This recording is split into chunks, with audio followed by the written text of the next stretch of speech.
for the Pledge of Allegiance. Place your right hand over your heart. Ready, begin. I pledge allegiance to the flag of the United States of America and to the republic for which it stands, one nation, under God, indivisible, with liberty and justice for all.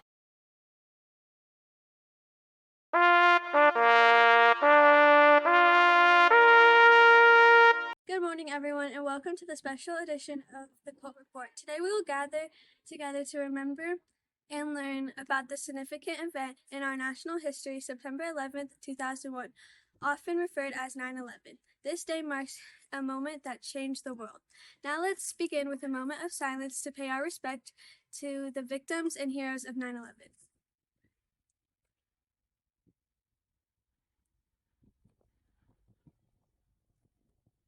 Today we have a unique opportunity to hear from some of our school staff members about their thoughts on September 11th, 2001. What happened right after was that everybody was very united, and part of it was grief because everybody had, a lot of people at least, had lost something or someone. But the rest of the country was more out of empathy, and everybody kind of started to really come together and try and positively lift each other up. And that was over 20 years ago. And I don't remember a time when it's been as unified, at least in a positive way. So what I wish people could get from that now is just like a sense of unity within the country and positivity, like lifting each other up. I think that's kind of what we're missing right now. What I think is important for students to remember about September 11th is that no matter what is happening in our world and when bad things happen, you always have to look around because you'll see the good. You'll see people coming together. On September 11th, what I remember is seeing people coming together regardless of any of their differences, working for the good of each other and helping each other. And if you know the story of the boy with the red bandana, if you don't, I really would suggest you learn about that story, because that is somebody that I actually grew up with who risked his life and actually lost his life saving people from the towers on September 11th. So no matter what happens in the world, you're always going to find the good and people stepping up and being everyday heroes.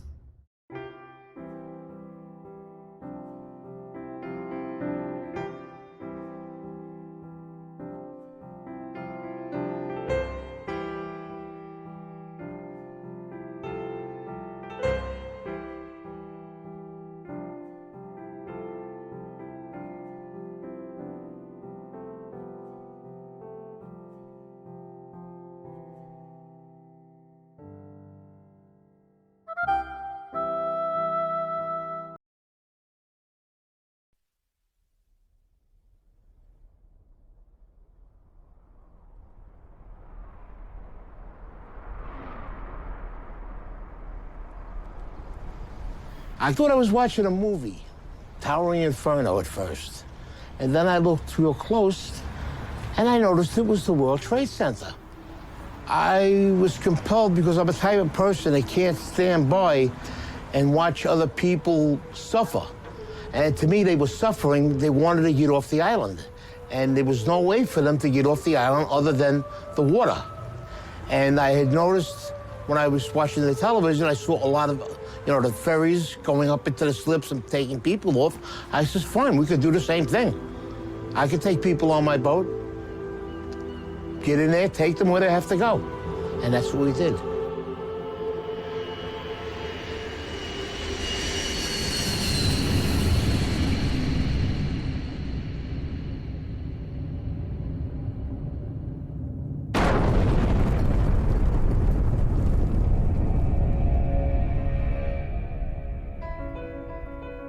On the morning of September 11th, when the towers came down, millions of people ran for safety. Hundreds of thousands of them ran south to the water's edge. That's when they realized that Manhattan is indeed an island and that they were trapped. They were feeling helpless, and that's the worst feeling in the world. What was a person on the ground going to do? Buildings were down. There were people laying under the rubble of the building. firemen, civilians. My wife was there, and I turned around, I says, I've got to go do something. Just like that. And she looked at me, she says, what are you gonna do, you maniac? I says, I'm gonna take the amberjack up into the city and help. She says, but what if they're attacked again? I says, well, then that's something I have to live with. I says, I have to do what I have to do. I says, and nobody can stop me right now. Even if I save one person or I rescue one person, that's one person less that will suffer and die.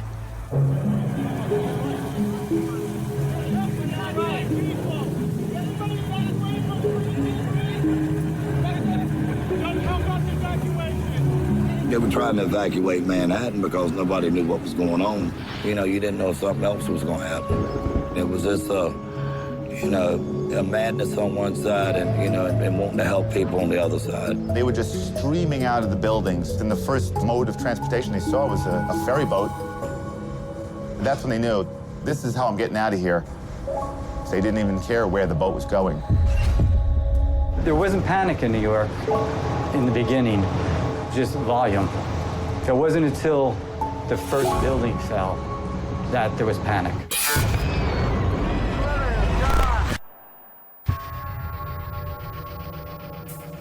You heard the building go down, but we're in the slip, so we can't see it. That's when we started letting go, and then all of a sudden, engulfed. You couldn't see anything. People were actually jumping into the river and swimming out of Manhattan. Boats were very nearly running them over. Wait. These people wanted out of Manhattan no matter any way they could. Somebody wants you to go over there. Every mode of transportation out of Manhattan was shut down. All the subways were shut. The tunnels were all closed. They closed the bridges. They closed everything immediately. Boats, usually an afterthought in most New Yorkers' minds, were for the first time in over a century the only way in or out of Lower Manhattan.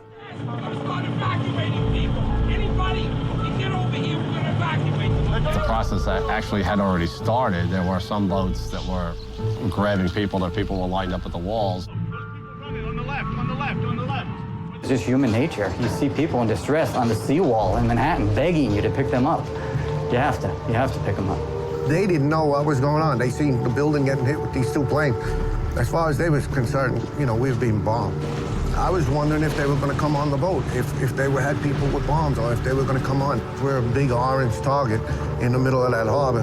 My job is to keep the boat safe, my passengers safe, my crew safe. Everybody was in shock, running around. They didn't want to leave their families. They had loved ones running around the city. Anybody has a baby? Nobody has it. There was one guy ran from the apron and jumped onto the boat. He grabbed onto the metal, climbed up right next to the pilot. So I'm going out there to say something. He slides down to the next deck. So the deckhands get him and go, what are you doing? He goes, I'm jumping for my life. So, you couldn't argue with him there.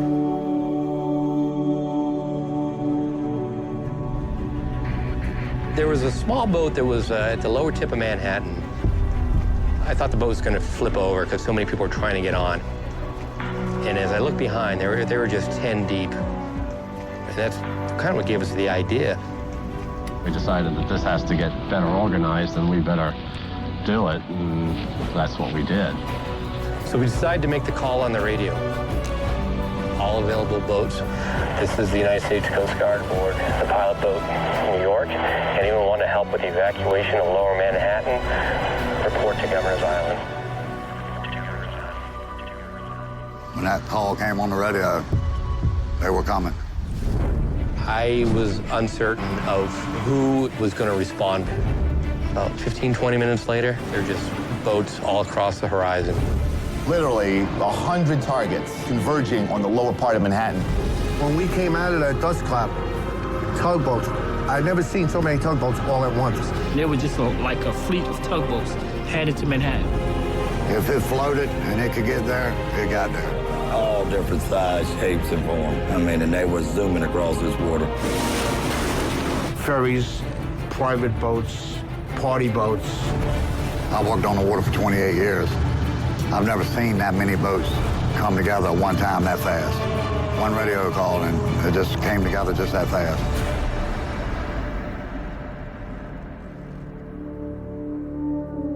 Hundreds of boats converged on the city, leaving the sun-bathed harbor behind them.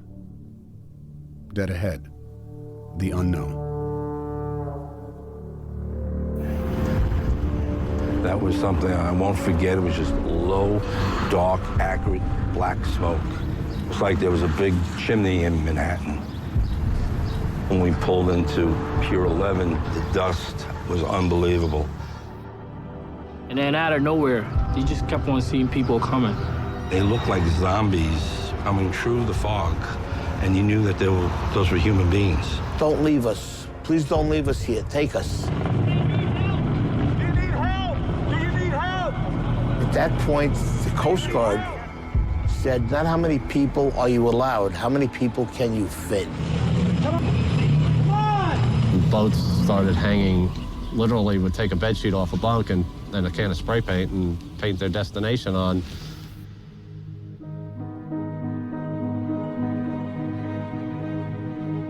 Some of these people never been in the water, never been on a boat before. Housewives, workers that do windows. We had executives. And the thing that was the best, everyone helped everyone. I want you to hold my hand, come on board. Get inside. One at a time. Get inside. I saw 4 businessmen lifting up an old woman with a seeing eye dog, a German Shepherd, and they lifted her up like a surfboard and passed her over the handrails. When we would carry a load of people over, and there was somebody standing there that seen their husband or wife, you know, that made us feel even better, you know. Well, at least we got 2 back together, you know. Keep on going, you know. The guy that works at the ferry, he's a welder. His son was on my boat. He actually came up.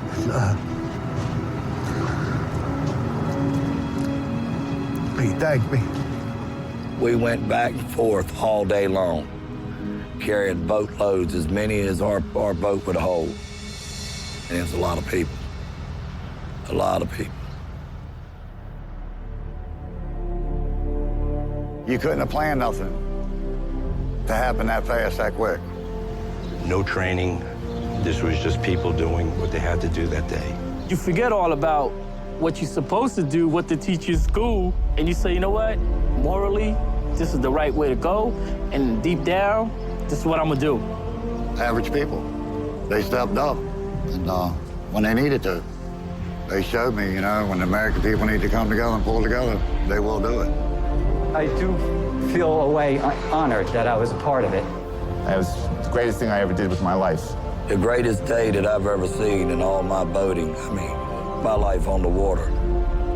The Great Boat Lift of 9/11 became the largest sea evacuation in history. Larger than the evacuation of Dunkirk in World War II, where 339,000 British and French soldiers were rescued over the course of 9 days. On 9/11, nearly 500,000 civilians were rescued from Manhattan by boat. It took less than 9 hours.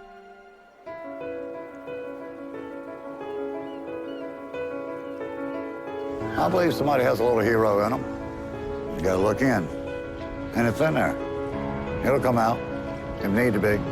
I have one theory in life. I never want to say the word I should have. If I do it and I fail, well, I tried. If I do it and I succeed, better for me.